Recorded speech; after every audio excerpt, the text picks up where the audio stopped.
और प्रतिदिन आप सभी कथाओं को श्रवण कर रहे हैं भागवत जी की।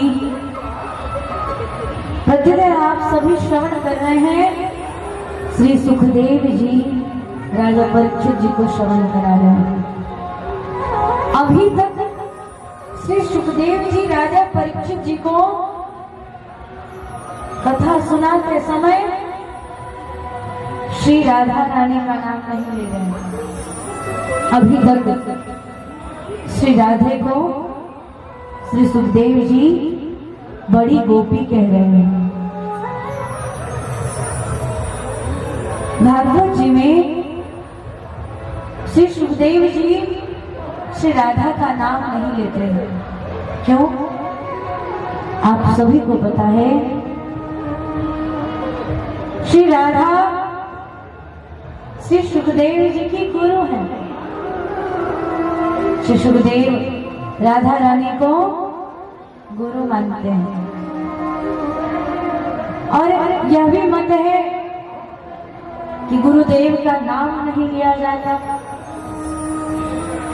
गुरुदेव के नाम लेने से अगर श्री सुखदेव जी श्री राधा रानी का नाम लेंगे ना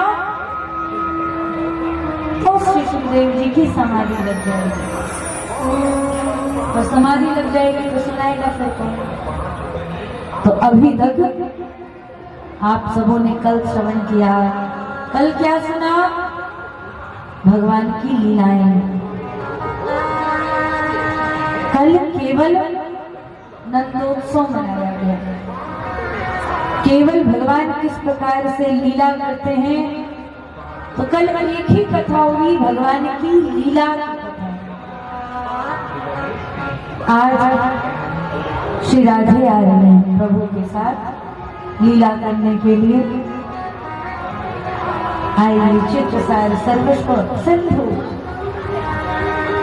श्री कृष्ण प्रिया श्री राधे का नाम लेते हुए उनको प्रणाम करते हुए कथा आरंभ करेंगे। श्री राधे रानी का नाम है। एक बार बोलो वृंदावन बिहारी लाल की। राधा रानी कैसे है? करुणामयी कृपामयी श्री दयामयी राधे। बोलो वृंदावन बिहारी लाल की। बड़ी करुणामयी है। तो आइए राधा नाम संकीर्तन से कथा आरंभ करते हैं। दोनों हाथ ऊपर उठाओ। करुणामयी कृपामयी मेरी दयामयी राधे। वो करुणामयी कृपामयी श्री दयामयी राधे।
संकीर्तन करते हो तो केवल हरिनाम संकीर्तन करते हो, तो ये राधा नाम संकीर्तन है। ये एक ही लाइन का है लेकिन गाना पड़ेगा सबको। करुणामयी करुणामयी तेरे कामयी तेरे कामयी मेरी दयामयी राधे। करुणामयी तेरे कामयी मेरी दयामयी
जय राधे बोलो जय राधे।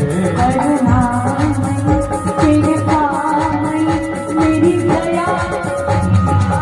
राधे राधे करुणामयी तेरे कामयी मेरी दया राधे।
Oh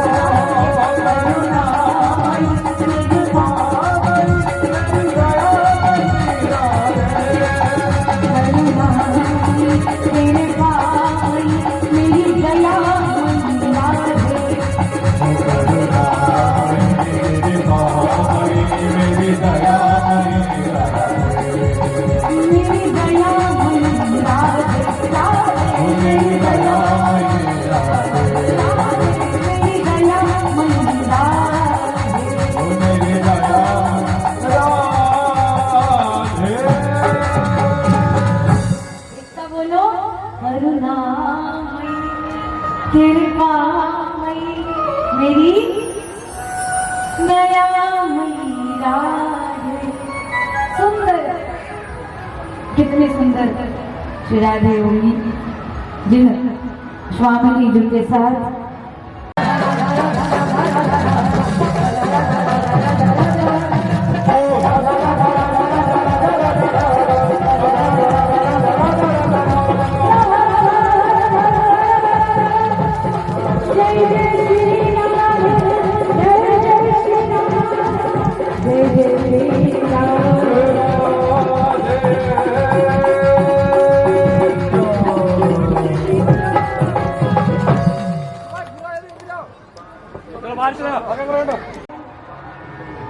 भगवान ने वृक्षों का भी उद्धार किया।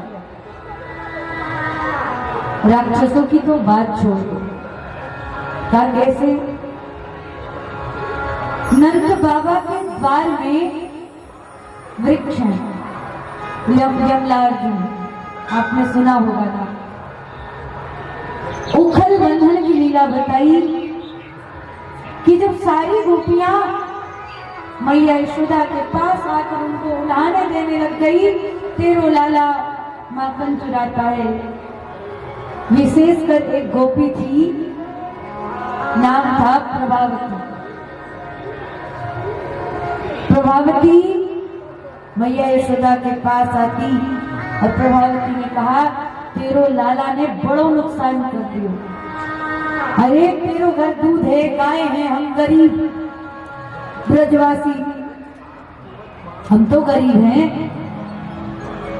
दूध दही माखन बनाकर बेचकर हम अपना पालन पोषण करते हैं, और तेरो लाला ने उस पर भी जुर्म डाल दिया। जुर्म माने हाँ, जुल्म कर दिया।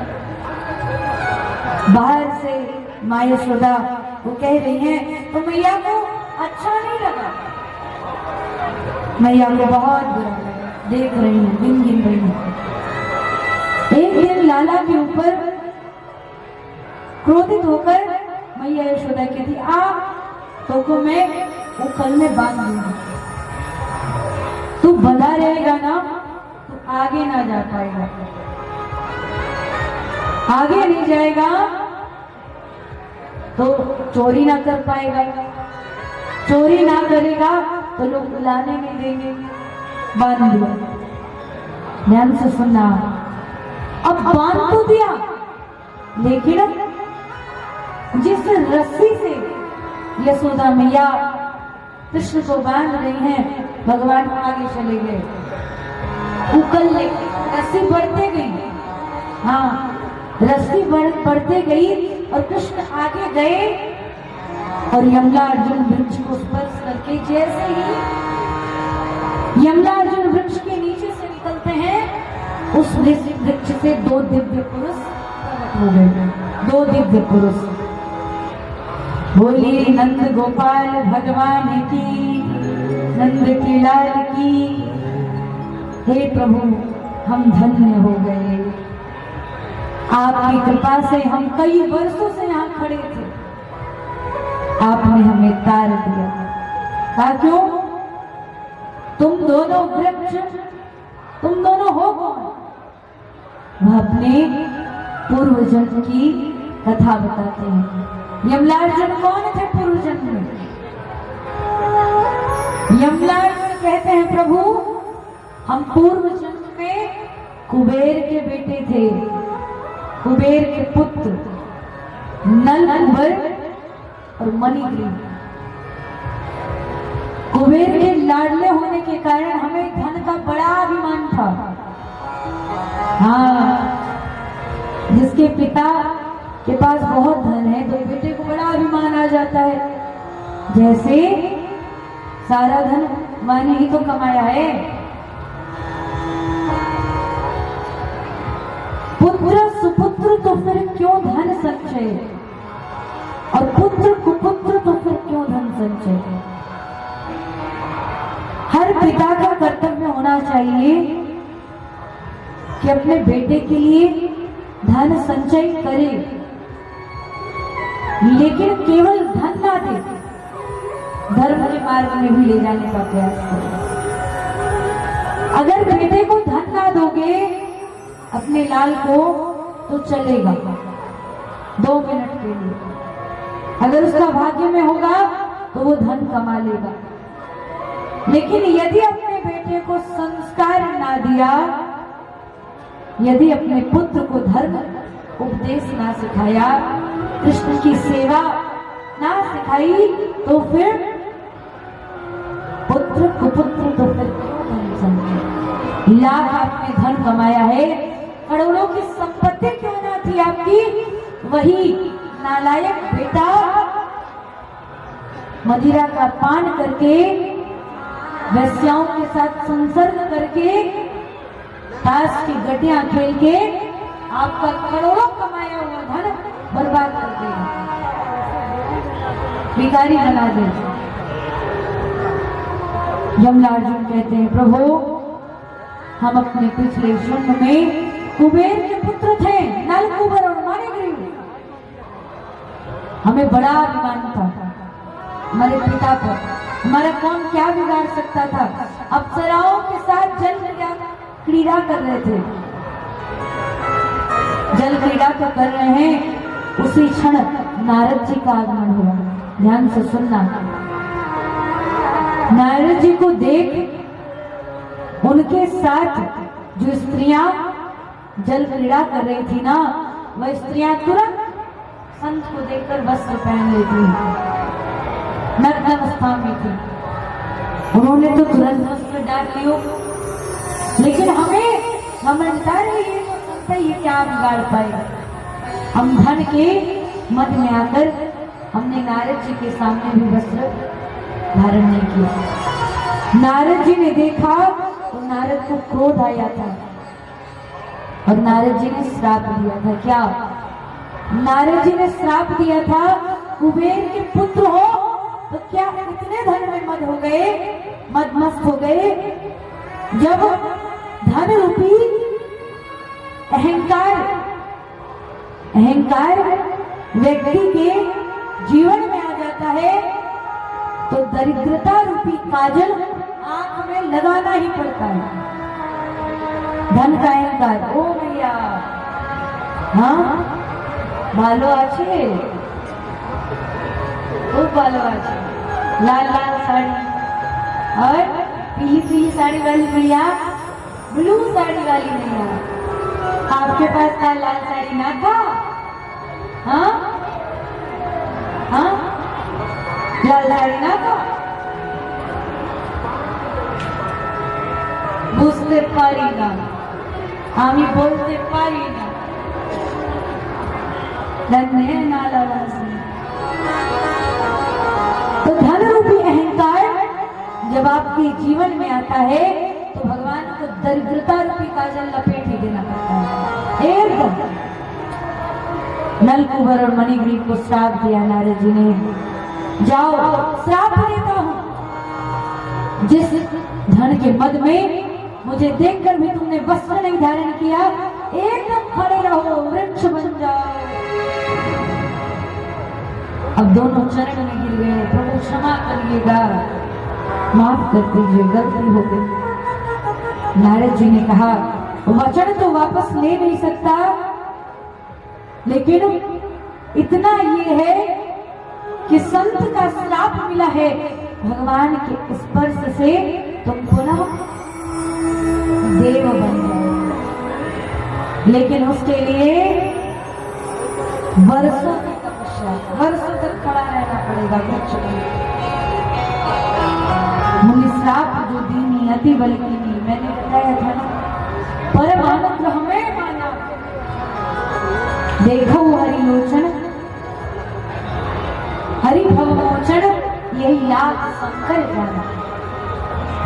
तो वही नल कुबर और मणिग्रीव को भगवान कार्य देते हैं, प्रभु हम धन्य हो गए, आपकी कृपा सदैव हमारे ऊपर बरसते रहे। इस कथा से शिक्षा मिलती है क्या, कि जीवन में 3 लोगों का अपमान बिल्कुल मत करना। 3 लोगों का, किसका किसका? पहला संत, दूसरा ब्राह्मण, और तीसरा तिलक लगाने वाला वैष्णव भक्त। अगर 3 लोगों का आपने अपमान किया तो फिर समझ जाओ कि भिखारी बनते देरी नहीं। हाथ में कटोरा होगा और देने वाला भी कोई नहीं होगा। राजा परीक्षित ने ऋषि सम्यक का अपमान किया, ऋषि सिंह ने श्राप दिया। लोग कहते हैं अरे संतों में तो क्रोध नहीं आता। आजकल के कलयुग के लोग, आप और हम जैसे भक्त कह देते हैं संतों में क्रोध नहीं आता है, जो क्रोध करे वो संत नहीं। तो आप बताओ किसने क्रोध नहीं किया? क्या दुर्वासा ऋषि ने नहीं किया? क्या वशिष्ठ और वाल्मीकि जी में, विश्वामित्र और वाल्मीकि जी में नोकझोंक नहीं हुई? हाँ हुई ना। संत हृदय नवनीत समाना, ये सत्य है। संतों का हृदय नवनीत मक्खन के समान होता है, लेकिन अतिशय रगड़ करे जब कोई अनल प्रकट चंदन के हुई। संतों का हृदय चंदन के समान कोमल होता है, लेकिन चंदन का स्वभाव क्या है? अतिशय रगड़ करे ही जे कोई। अगर चंदन को भी ज्यादा रगड़ दिया जाए ना तो उससे भी अग्नि प्रकट हो जाती है महाराज। तो संत में क्या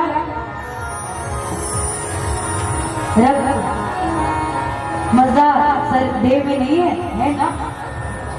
बोलो वृंदावन बिहारी लाल की जय। बोलने वालों की और चुप रहने वालों की जय नहीं। जीवन में 3 लोगों का अपमान नहीं करना, संत, ब्राह्मण और भक्त। ब्राह्मण जैसे चाहे जैसे भी हो। आचार्य जी कहते हैं नमो ब्राह्मण देवाय गौ ब्राह्मण हिताय च।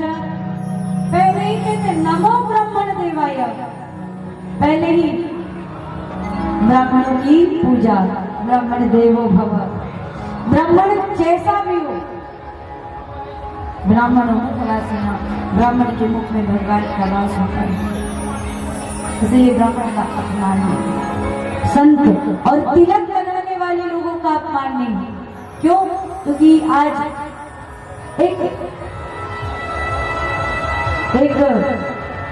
एक मैं क्या कहूँ, मुझसे बहुत बड़े ज्ञानी आए हमारे डेरे में, कहा दीदी एक बात बताइए। मैंने कहा पूछिए।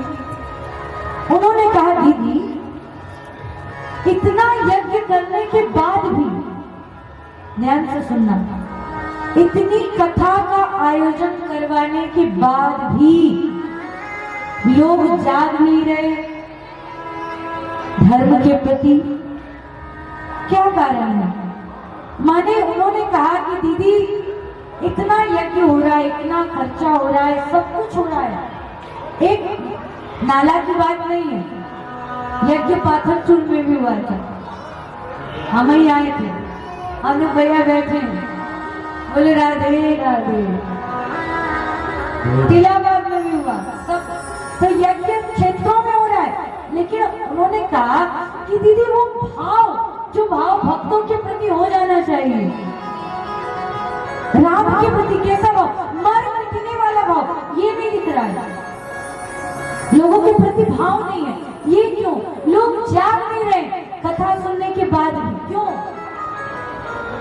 हाँ अभी देख लो, कथा में अनेकानेक प्रकार के श्रोता हैं, अनेकानेक। आप सबको खुश नहीं कर सकते।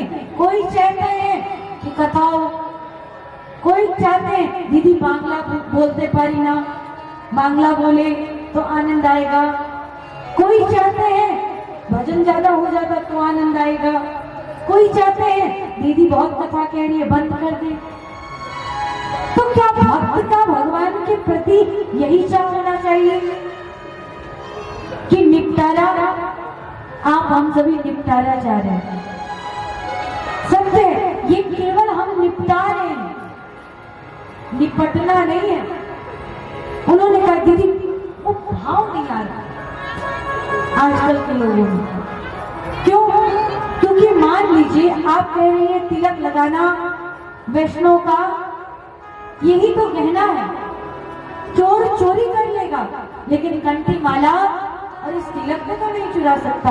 आप कहती हैं कि तिलक तो वैष्णव का गहना है, आपके कहने से दूसरे दिन से लोग अगर तिलक में लगाने लग जाएं तो ये जो गृहस्थी लोग हैं वो तिलक की महिमा नहीं समझ पाते, वो मजाक उड़ाने लग जाएंगे। और ऐसा मजाक माइंड लो, आप ही लोग क्या कहेंगी, अरे बाबा जी बन गए क्या, तिलक वाको बेटा बैरागी बन गए हो, पढ़ने लिखने की उम्र में तिलक लगा रहे, आप ही क्या हो तिलक माने, अरे क्यों सोच रहे हो, क्यों तिलक क्यों, अरे पढ़ाई लिखाई नहीं करना है, ऐसा ऐसा इतना कह देंगे दीदी कि वो रो रो के तिलक मिटा देंगे, शर्म के मारे, शर्म के मारे, केवल शर्म के मारे। तो ऐसा क्यों हो रहा है? ये अज्ञानता के कारण, लोगों के अंदर अज्ञानता आ रही है। और ये क्यों, कारण क्या है? कारण है कली युग। अभी भी समझिए, कली युग, उत्तर इसका यही है, कली युग। 4,64,000 वर्षों का यह युग है। कली युग के प्रथम चरण है, अभी पहला चरण है। कलियुग माने काल, काल व्याल मुख ग्रास त्रास निर्नाश हेतवी। हाँ, कलियुग अजगर के समान है, इसने अपनी माया में सबको जकड़ा है। मैंने आरंभ में ही कहा कलियुग, कलियुग जब आएगा, कलियुग आपने भागवत में सुनी ना कि कलियुग मार रहा है, धर्म को मार रहा है। कलियुग जब धर्म के ऊपर प्रहार कर रहा है तो गौ अर्थात पृथ्वी रो रही है, धर्म पर हानि आ रही है, तो कलियुग के लोग कहां सही से रह पा रहे हैं? आज इस युग में कौन ऐसे मनुष्य हैं जो एकदम शांत है, डिप्रेशन से मुक्त है? बताओ, कोई है ऐसा? हाँ, धर्म पर एक तरफ कलियुग का प्रहार, आप लोग भी धर्म नहीं मान रहे हो, तिलक लगाना चाहिए। हम हिंदू होके अगर तिलक नहीं लगा रहे तो ये शर्म की बात है, ये हमारी अज्ञानता है, हमारे अंदर भी कहीं न कहीं कलयुग समा गया है। कलयुग का वास 4 स्थानों में है। मैंने कहा वितम मदिरा का पान, दारू, जुआ, ताश की पत्तियां जहां उड़ाई गई, कलयुग वहां रहता है। भ्रष्टाचार, तो बहुत रेयर ही लोग हैं जो इन सब कर्मों से मुक्त हैं, तो सबके अंदर कलयुग है। तो कलयुग के प्रभाव के कारण लोग अज्ञानता के कारण भगवान को भूल रहे हैं। तो इन्होंने कहा दीदी फिर एक ऐसा समय आएगा कि सनातन धर्म लुप्त हो जाएगा। मैंने कहा बिल्कुल, अगर लोग नहीं जागे तो लुप्त होगा ही। लेकिन एक बात है, क्या? यही बात श्री सुखदेव जी से परीक्षित जी कहते हैं, और यही प्रश्न श्री सनकादिक नारद से पूछ रहे हैं। क्या? हे नारद, अगर इतना बुरा था कलयुग कि कलयुग के आने के बाद लोगों के अंदर कितना भी यज्ञ कर लो, भाव भगवान के प्रति नहीं जाएगा, धर्म लुप्त हो जाएगा। लाख अगर इतना बुरा था कलयुग, तो फिर राजा परीक्षित ने कलयुग को स्थान ही क्यों दिया? कलयुग को स्थान ना देते, उनमें तो इतनी शक्ति थी। द्रौपदी पीछा परित्राता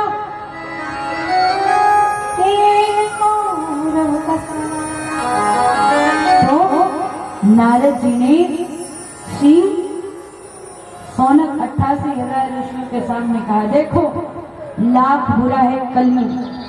मान लिया कि कलयुग के लोगों के अंदर भगवान के प्रति भाव नहीं है, ज्ञान नहीं है, लेकिन कलयुग की भी एक महिमा है। क्या कि कलयुग में भगवान को प्राप्त करने के लिए ना तपोबल ना पुण्य ना दानी ना फिकर बना, या जिन्हें लिख दिया है हरि हरि साध्यता भक्त्या प्रमाणम तथ्य गोपित गोपिका। कलयुग में भगवान को प्राप्त करने के लिए तपस्या करने की जरूरत नहीं है। कलयुग में भगवान को पाने के लिए योग वेदाध्ययन कुछ की आवश्यकता नहीं है। कलयुग लाख बुरा है प्यारे, लेकिन एक अच्छाई इस कलयुग की भी है। क्या गोस्वामी जी ने लिखा है ना, कलयुग केवल नाम सुमरे सुमरी नर उसे भवता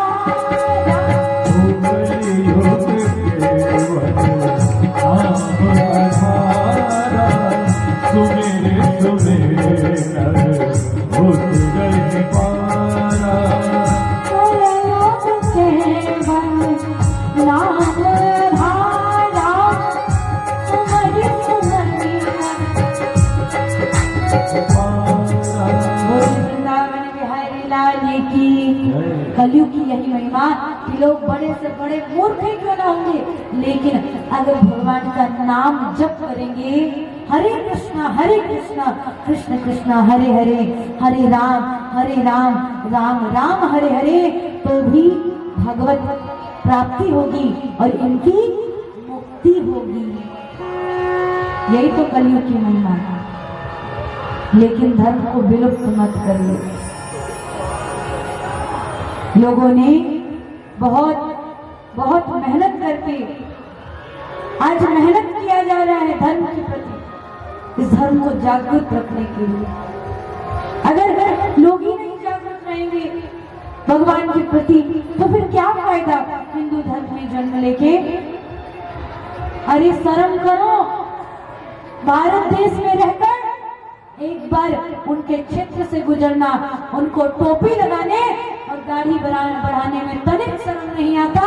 लेकिन आज हिंदू धर्म की युवा पीढ़ी के लोग, आप कहाँ जा रहे हो, आपको धोती पहनने और तिलक लगाने में शर्म आ रहा है। हाँ, थोड़ा तो खुद पर तो शर्म कर लो। हाँ, तो नल और मणिग्रीव पर भगवान ने कृपा की। अब भगवान देख रहे हैं कि आज ब्रज में आनंद ही आनंद है, जय जयकार हो रहा है। किसका? किसकी? इंद्र की। बोलिए इंद्र भगवान की। नंद बाबा इंद्र का पूजन करने के लिए पूजन सामग्री सहित बैलगाड़ियों को सजाया गया। उस समय बैलगाड़ी फॉर्च्यूनर थे, मर्सिडीज के समान बैलगाड़ी। बैलों की पूजा की जाती थी, गायों की पूजा की जाती थी। हाँ, कहते हैं बैलगाड़ी सज रहा है तो आज कन्हैया गए यशोदा मैया के पास और जाकर कहा, मैया ये ब्रज में तैयारियां किसकी हो रही है? ध्यान से सुनना, किसकी तैयारियां हो रही है? तो मैया ने कहा, लाला देख, अभी मेरे पास समय ना है, तू जा, जाकर अपने बाबा से पूछ, अभी हमें पुआ पकवान मेवा मिष्ठान बनाना है। अच्छा, कितनी मैया ने भगवान के लिए भोग बनाकर लाई? जरा हाथ ऊपर उठाना। 1 2 3। पीछे वाली मैया निमंत्रण पत्र में लिख के देना था क्या? हाँ, निमंत्रण पत्र में लिख के देना था। मैया यशोदा खुद से पुआ पकवान बना रही है।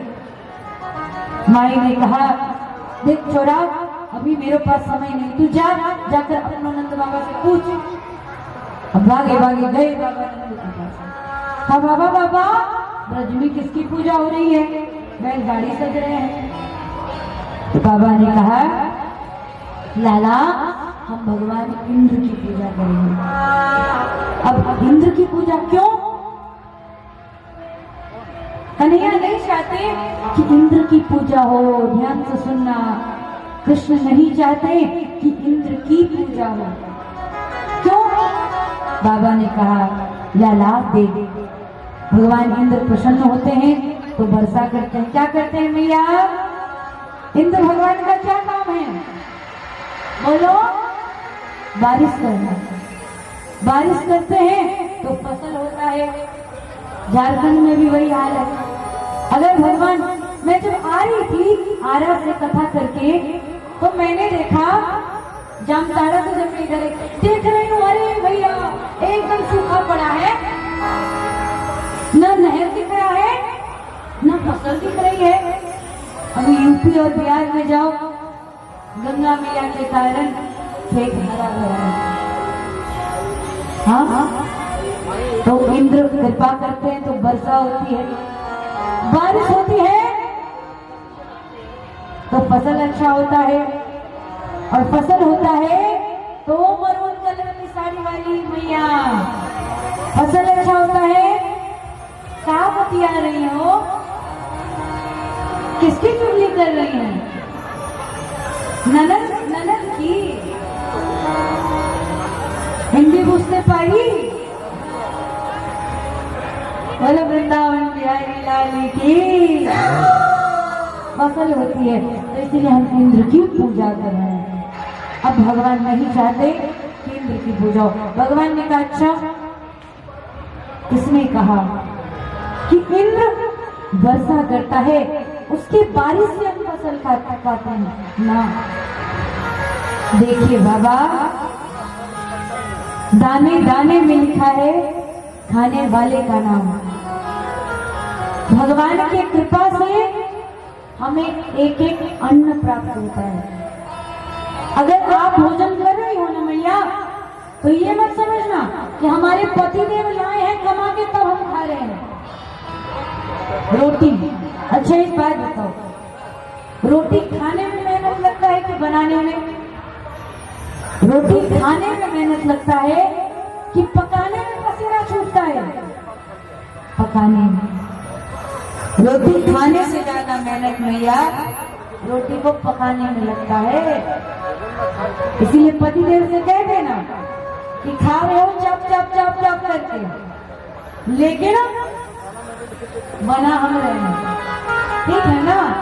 लेकिन फिर बदले में वो कहेंगे, ओ महारानी, रोटी बनाने से भी ज्यादा मेहनत रोटी को कमाने में लगता है। अब क्या करोगे? तो आप कहना, अच्छा रोटी कमाने में अगर ज्यादा मेहनत लगता है तो रोटी को उगाने में उससे ज्यादा मेहनत लगता है। ना फसल होगा झारखंड में, ना अनाज होगा। गेहूं से ना रोटी होता है, बीज से ना।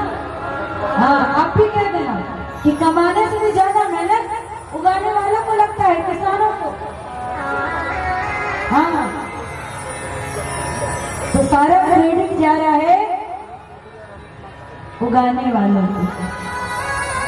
कहते हैं खा भी रहे हैं तो नारायण की कृपा से। अरे इंद्र ने कछुना, अब भगवान इंद्र की पूजा नहीं चाह रहे। भगवान ने कहा, हमारी गाय गोवर्धन भी चलती है। बाबा, वनस्पति गोवर्धन से प्राप्त होती है, 7 कोस का गिरिराज है, हमारी 9 लाख गायें चलती हैं। बाबा, अब की बार गोवर्धन पूजा करना कराओ। तो बाबा ने कहा, लाला कुछ बुरा होगा तो भगवान टूट गए तो? कृष्ण ने कहा, हम देख लेंगे। बाबा, अब की बार इंद्र की पूजा नहीं, अब की बार गोवर्धन पूजा होगी। जैसे लोग देखो, अगर पूजा मायने रखता है और आपको लग रहा है कि पूजा हो रहा है सही, लेकिन नियम बदलने चाहिए, तो आपको निसंदेह नियम बदल देने चाहिए। जैसे आजकल के लोग, बुरा मत मानना भैया लोग, आजकल के लोग महाकाली के समक्ष दुर्गा पूजा में, मैंने पहले भी कहा कि बकरा काट देते हैं और कहते हैं कि ये तो प्रसाद है, और कहेंगे कि ना ना ना, संतों का तो मत है भाई, ऐसा ना करो, क्योंकि सप्तशती में माँ भगवती स्वयं कहती है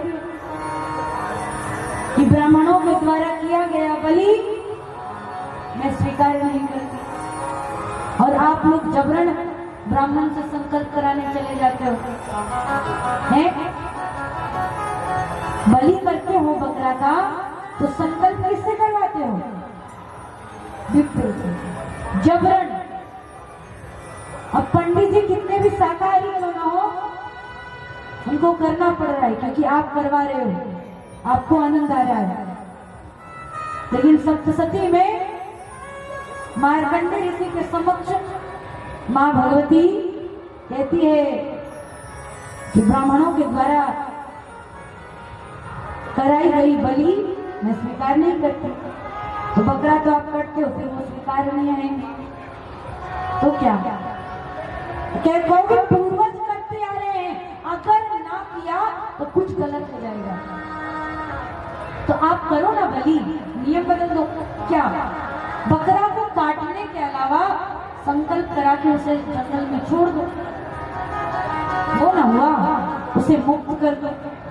लेकिन आपको तो चाहिए जी हाँ, कढ़ाई में जब तक मसाले में भूजोगे नहीं, खा कैसे पाओगे? अच्छा खा के दिखाना है। तो नियम बदल सकते हैं, अगर कुछ गलत है तो उसे सही कर सकते हैं। लेकिन फिर लोग 10,000 टका खर्चा हो रहा है, पार्टी करना है, और प्रसाद को लोग मदिरा के साथ भी ग्रहण करते हैं। कितने पापी हो। प्रसाद को तो नाले में नहीं बहना चाहिए, मैंने कहा ना, रक्त नाले में बह रहा है, पी जाओ, क्यों नहीं बहे काहे हो। तो बकरा को जंगल में छोड़ दो, नहीं तो अगले जन्म में कुंभीपात नामक नरक में खोलते हुए कढ़ाई में भूने जाओगे, हमारा सब। तो अब की बार गोवर्धन की पूजा, सारी बैलगाड़ी गिरिराज की ओर, सारे गोप ग्वाले गिरिराज की ओर जाने लग गए। एक रूप से भगवान पूजा ले रहे हैं और एक रूप से भगवान पूजा कर रहे हैं। अब ध्यान से सुनना, पूजा हुई, 56 प्रकार के भोग लगे। कितने प्रकार के? 56। अब क्यों लगे? ये संख्या 56 ही क्यों है? बताओ, किसी को मालूम है? कछु मालूम है? 56 ही क्यों लगे? 53 क्यों नहीं लगे? हाँ, तो आओ सबसे पहले गिरिराज की पूजा करते हैं। दोनों हाथ ऊपर उठाओ। गिरिराज भगवान यहाँ है, 56 प्रकार का दोना लगा है, सजा है, सबों को परिक्रमा करना है। देखिए अंतिम में, कथा के अंतिम में गिरिराज के परिक्रमा से भगवान कृष्ण की परिक्रमा पूरी होती है। तो दोनों हाथ ऊपर उठाओ। पूजा करने के लिए सभी गए और पूजन हो रही है। कैसे? श्री गोवर्धन महाराज महाराज तेरो माथे मुकुट विराज गयो। श्री गोवर्धन श्री गोवर्धन श्री गोवर्धन माथे मुकुट विराजे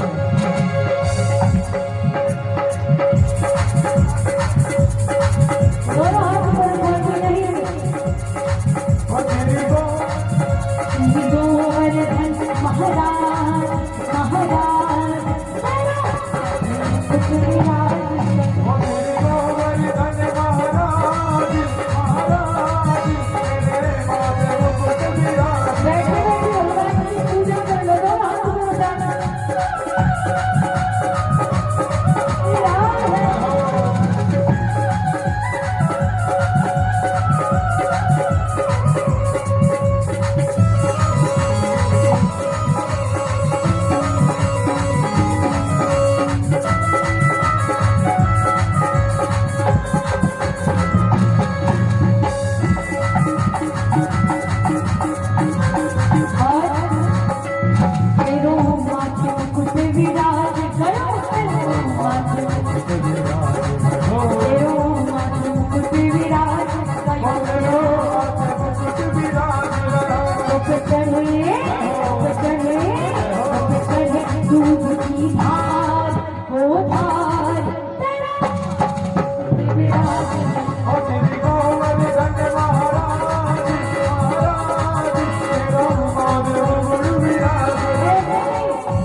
और बैठे बैठे गोवर्धन भगवान की परिक्रमा करनी है।